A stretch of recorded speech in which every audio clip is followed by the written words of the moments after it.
নমস্কার বন্ধুরা, কেমন আছো সবাই? আশা করি সকলে ভালো আছো।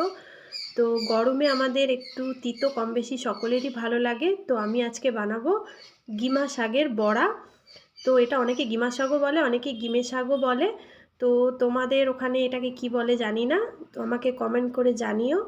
তো চলো এই কিভাবে এটা বানাই আমি তোমাদের সাথে সম্পূর্ণটা শেয়ার করছি।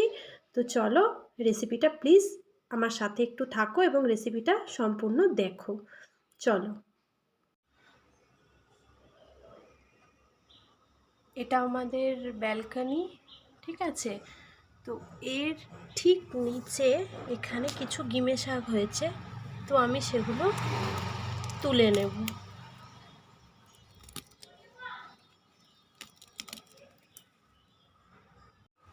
বন্ধুরা, আমি ব্যালকনির নিচে থেকে গিমে শাক তুলে নিয়ে চলে এসেছি। তো এগুলো এবার ভালো করে ধুয়ে ছোট ছোট করে কেটে নেব, ঠিক আছে? তারপর এগুলো দিয়ে আমি একটা বড়া বানাবো, সেই রেসিপিটাই আমি আজকে তোমাদের সাথে শেয়ার করব, ঠিক আছে?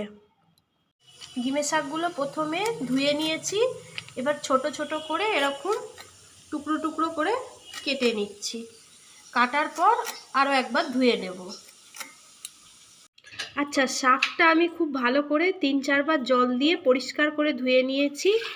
এবার এতে দিয়ে দিচ্ছি পরিমাণ মতো একটু অ্যারারুট।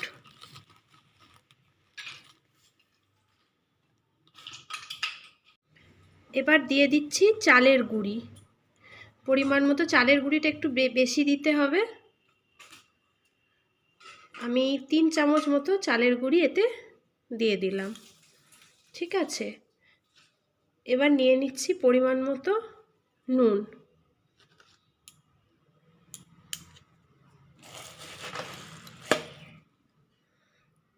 একটু পরিমাণ মতো চিনি আমি এতে অ্যাড করলাম টেস্টের জন্য। দিয়ে দিচ্ছি একটু কালো জিরে।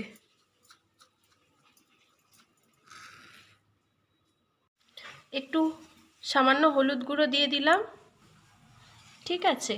তো এবার এই সমস্তগুলো ভালো করে আগে মাখতে হবে, তারপর আমি অল্প অল্প জল দেব।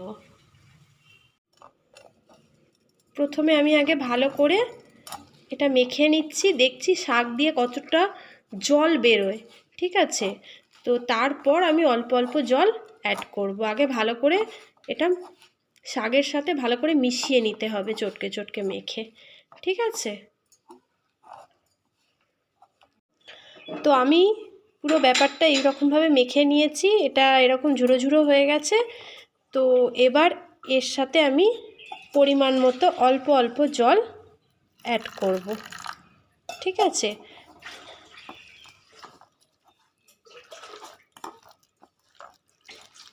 মেখে এটা একটা ব্যাটার আমি রেডি করব। এই যে পুরো ব্যাপারটা আমি মেখে নিয়েছি, এবার এটা আমি এই 10 মিনিট মতো একটু রেখে দেব। তারপর তেল গরম করে ভাজবো এবং সেটা অবশ্যই আপনাদের সাথে আমি শেয়ার করব। কড়াতে তেল দিয়ে দিয়েছি, তেল মোটামুটি গরম হয়ে এলে তারপর বড়াগুলো আমি ছোট ছোট আকারে একটু আঁচ কমিয়ে কমিয়ে একটা একটা করে ভেজে তুলে নেব। তো এবার আমি বড়াগুলো আস্তে আস্তে দিতে থাকি।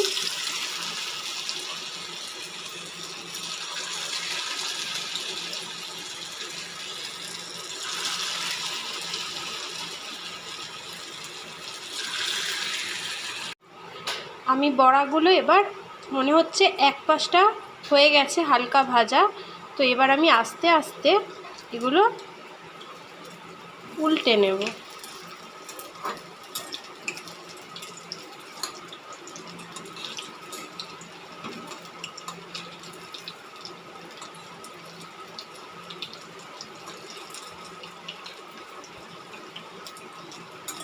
অন্য পাশটা ওই একইভাবে ধিমে আঁচে আমি আস্তে আস্তে ভাজবো,